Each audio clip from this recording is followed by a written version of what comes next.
Isn't this a reminder of why I'm hesitant of short excursions? I guess they're only doing these super early times. I'm at 7:10.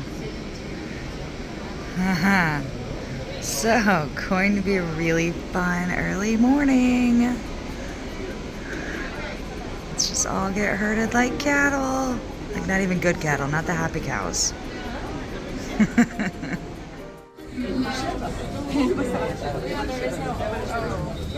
And we're off. Now I'm supposed to say left, but I'm all the way to the right.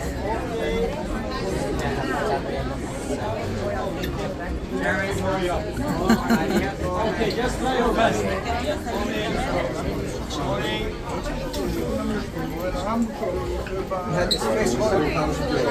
Oh, found the lane, Going in. No blinkers.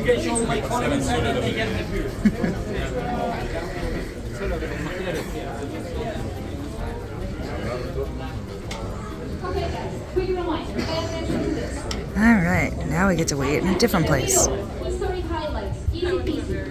front of you, let's follow instructions. Relax, guys. Just a minute. Okay. Only. Perfect. So now, relax, guys. We're gonna clear the staircase. That's why you have to wait until I let you know to go. So now. Up and down, breaking the heels into 2 or 3 pieces are fire breaks. Long and dry summers, short and rainy winters, typical Mediterranean climate, no rain in the summertime. It's like about 95 up to 100 in June, July and August, 55 to 65 in the winter time with 32 inches of rain from November till mid-April.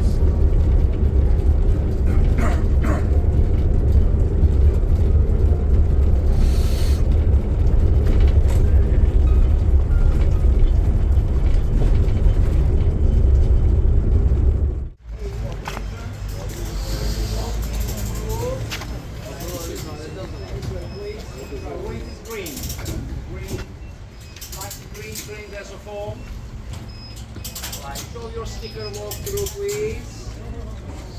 No, wait, this. Quaint is green. Look Okay. at your right, please. Quaint is fast. green. Look at your right. Quaint is green. Walkthrough, please. Right. Right. Yalnız Sparkluk'ta böyle iyi yakaladın ha. Right. Değişik. Very good. Quaint is green. All right.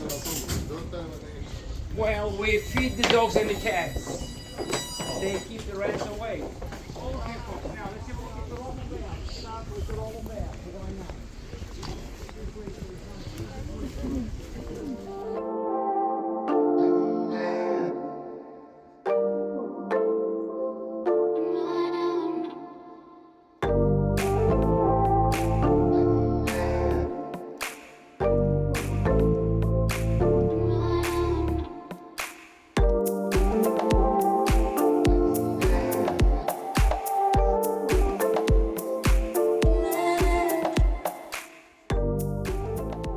Of the Roman Empire. Now, the peak of the whole Roman Empire was the 2nd century AD, right? And in the 2nd century after Christ, AD Anno Domini, the population of Rome, the capital, was 500,000. And after Rome, Ephesus, with a population of 300,000, this was the 2nd largest city of the whole empire. Is there a river here? Is there? Like a river? Yes, I'll show you. It's called River Meander, which meanders around. Okay. And it also brought mare, it's called silk, and it just brought mare silk. Yeah. So it's meander. Right. In English, the word meandering comes from here. Yes.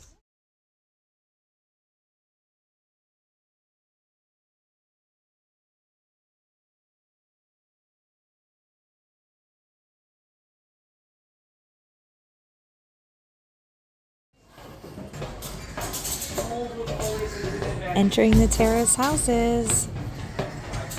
They said these are actually, this whole huge complex is basically 6 Roman houses of the super rich, that 1%.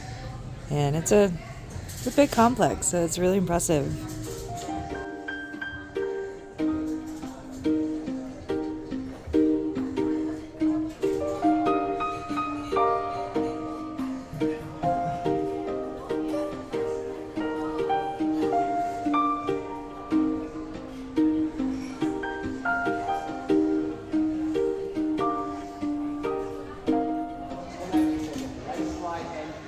They started maintaining this whole area, or at least putting the covering over and everything, back in 1999. It was a joint effort between the U.S. and the Austrians.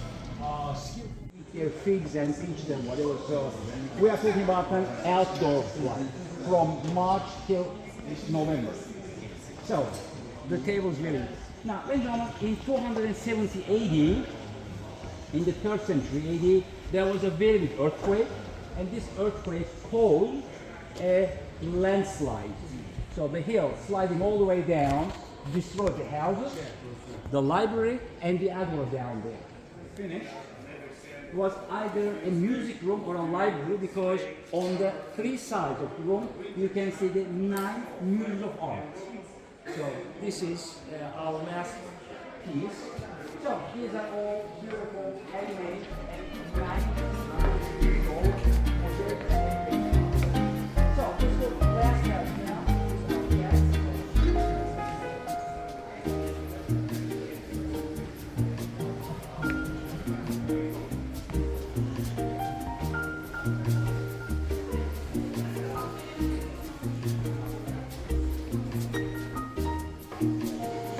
At the very top of the terrace houses.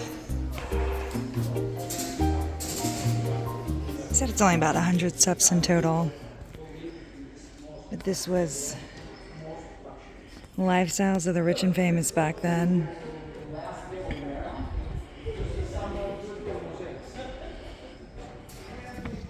At the library. Yay!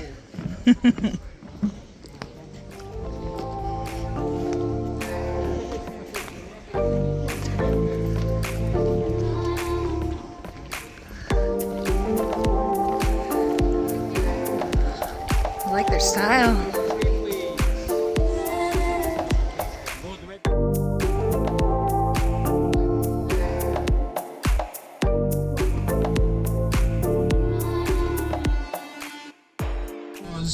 They enlarged the harbor. I mean, that was a small town with a small port, and in mid-80s the cruise industry started building bigger and bigger ships, so they enlarged this harbor.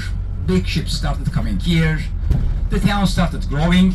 As a result of that, the winter population is around 120,000.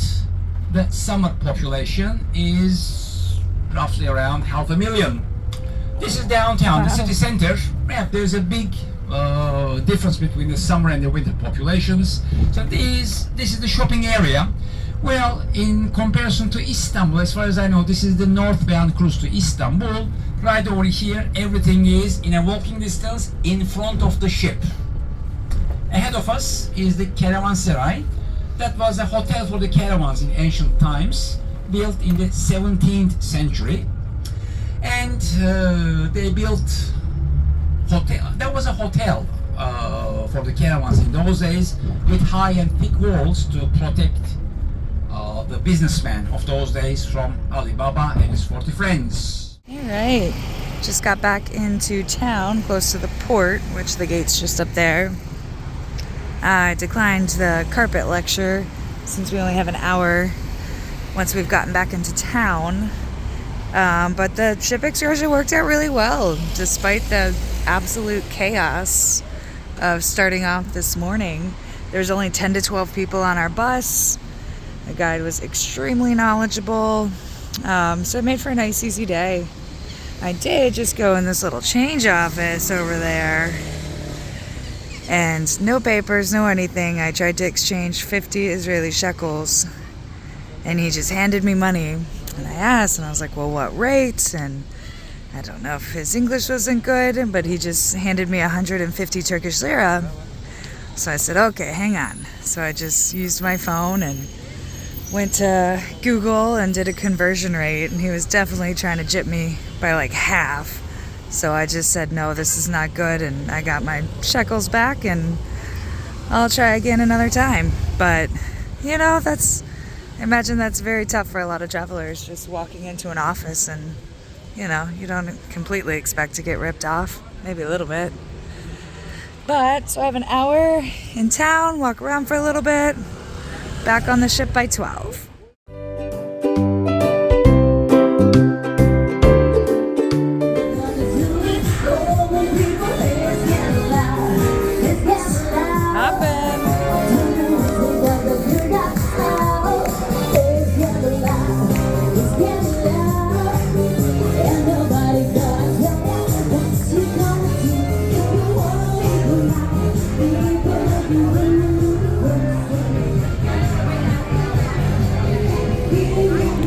Deck 15, sailing away. Ocean line. So one thing I did notice is that since it's a little chillier, everybody isn't kind of spaced out on loungers or in different areas. So we all had to be back on the boat at 12. It was an early morning.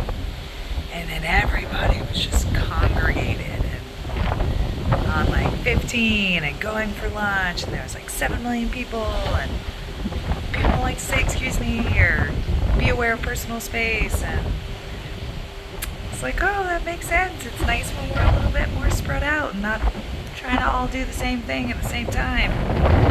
But that's why it's nice to be able to escape to your own little sanctuary. Yay!